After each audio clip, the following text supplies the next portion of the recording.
Good afternoon media friends, అందరికీ స్వాగతం. Nawab cafe అంటే అలియాస్ చాయ్ వాలా అని చెప్పాలేమో. అంటే చాలా రోజులు అలా ప్రమోట్ అయింది, తర్వాత టైటిల్ మార్చాల్సి వచ్చింది. ఇది పర్టికులర్లీ ఫాదర్ అండ్ సన్, వెనక చాయ్ ఉండొచ్చు, షాప్ ఉండొచ్చు, ఫాదర్ అండ్ సన్ మధ్య ఎమోషన్ ఉండొచ్చు, లేకపోతే కాన్ఫ్లిక్ట్ ఉండొచ్చు, కానీ ఎండ్ ఆఫ్ ద డే ప్రతి కొడుకు కనెక్ట్ అవుతాడు గ్యారంటీగా. అంటే మనకి డెఫినెట్గా సినిమా చూసినప్పుడు ఒక పర్టికులర్ పాయింట్లో మన నాన్నగారు గుర్తొస్తారు.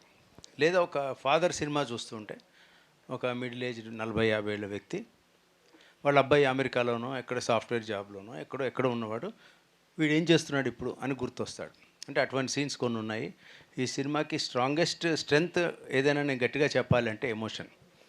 అయితే కథ ఒకటి అల్లుకోవాలి కాబట్టి ఒక కథ, ఒక ఛాయ్ దుకాణము, అది ఆ కాన్ఫ్లిక్ట్ తీసుకున్నాడు ప్రమోద్ హర్ష, చాలా బాగా డీల్ చేశాడు. అయితే ఎండ్ ఆఫ్ ద డే ఏ సినిమానైనా వెదర్ ఇట్ ఈజ్ ఒక ఆయి లాంటి సినిమా కావచ్చు, లేకపోతే లిటిల్ హార్ట్స్ కావచ్చు, కోర్ట్ కావచ్చు, ఒక ఎమోషన్ స్ట్రాంగ్గా కనుక రాస్తే ఆ సినిమాలు జనరల్లీ వెల్ రిసీవ్డ్ అవుతున్నాయి. దీంట్లో ఆ ఎమోషన్ నాకు బాగా, అంటే నేను కనెక్ట్ అయింది నాకు కథ చెప్పినప్పుడు. ఈ ఎమోషన్ కనుక నువ్వు కరెక్ట్గా క్యారీ చేస్తే ప్రమోద్, ఇది జనాలకి నచ్చొచ్చు అని నేను నమ్మాను. అలాగే తీసాడని నేను అనుకుంటున్నాను. మీరు ఒక మాట చూడండి, మీ తీర్పు అల్టిమేట్. అంటే చిన్న సినిమాకి చాలా హంబుల్ అటెంప్ట్ ఇది. ఇలాంటి సినిమాకి ఎప్పుడు కూడా ప్రేక్షకులు కనుక బాగానే ఉంది అని అనిపించుకుంటేనే చాలా పెద్ద విజయం. అంటే సినిమాకి ఓ బ్లాక్ బస్టర్లు ఇవి అవన్నీ అవి వస్తే అదృష్టం, బోనస్. బట్ బాగానే ఉందండి, పర్లేదు, గుడ్ అటెంప్ట్ అనిపించుకోవడం ఇట్ సెల్ఫ్ ఈజ్ గ్రేట్. అది గ్యారంటీగా మినిమంగా అది వస్తుందని నేను స్ట్రాంగ్గా నమ్ముతున్నాను. అండ్ మీడియా సపోర్ట్ చాలా అవసరం ఇలాంటి సినిమాలకి. పర్టికులర్లీ ఒక డెబ్యూ ప్రొడ్యూసర్ ఆయన వెంకటరెడ్డి గారు డాలస్లో ఉంటారు. ఆయన అక్కడి నుంచి ఇక్కడికి వచ్చి, ఆయన అక్కడ already into real estate, construction అన్నీ చేస్తున్నారు, very well to do there. ఇక్కడికి వచ్చి ఈ రిస్కులన్నీ ఆయన తీసుకుంటున్నారంటే దాని వెనక ఒక మంచి ప్యాషన్ ఉంది. అది కాక ఒక పోనీ ఎస్టాబ్లిష్ ఆల్రెడీ ఒక 10 సినిమాలు చేసిన డైరెక్టర్ని తీసుకున్నారంటే కాదు, ఒక ఫస్ట్ టైమర్ని ఎంచుకున్నారు. అంటే ఆయనకి ఈ సబ్జెక్ట్ మీద నమ్మకం ఉంది. ఒక ఒక కొత్త వాళ్ళు చేసినా పర్వాలేదు, ఇలాంటి టీంతో చేస్తే చూస్తారన్న ఒక నమ్మకంతో వచ్చినప్పుడు, ఆ నమ్మకాన్ని కనుక మనం నిలబెట్టగలిగితే అది డెఫినెట్లీ ఒక ఎంకరేజ్మెంట్ అవుతుంది. రాబోయే ప్రొడ్యూసర్స్కి ఏదో ఒక మంచి దారి చూపించినట్టు అవుతుంది. ఏమాత్రం బాగున్నా ఎంకరేజ్ చేయండి. జెన్యూన్లీ నేను మనస్ఫూర్తిగా రిక్వెస్ట్ చేస్తున్నాను. సినిమా బాగుంటే మాత్రం మీరు ఖచ్చితంగా విష్ చేయండి. నాకు మీకు నచ్చుతుందని నేను గట్టి నమ్మకంతో ఉన్నాను.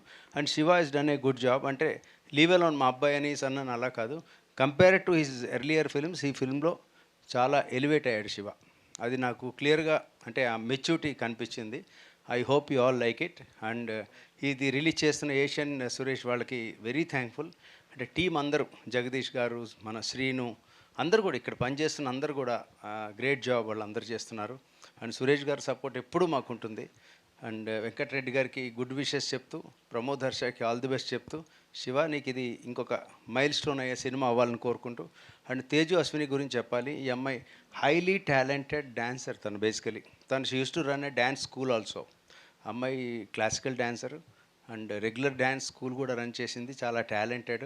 అండ్ తెలుగు అమ్మాయే, కాకపోతే చెన్నైలో ఉండింది. వాళ్ళ మదర్ రూట్స్ అన్నీ మచిలీపట్నం దగ్గర.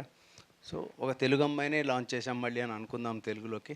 సో మీ అందరి సపోర్ట్ కోరుకుంటూ, దీనికి ప్రశాంత్ విహార్ మ్యూజిక్ ఒకటి చాలా స్ట్రెంత్ అవుతుంది. Kasireddy added bonus. వీటన్నిటికన్నా ఫాదర్ క్యారెక్టర్ చేసిన రాజీవ్ కనకాల్ గారు ఇస్ అన్ అమేజింగ్ దీంట్లో వర్క్ అయింది. ఆయన గురించి మనం చెప్పేదే ఉంటుంది. సో ఇలా చెప్తూ పోతే చాలా ఉంటాయి. రిలీజ్ అయ్యాక మళ్ళీ మాట్లాడుకుందాం. మీ సపోర్ట్ కోరుతూ I will take leave. Thank you all so much. Thank you Raj కందుకు.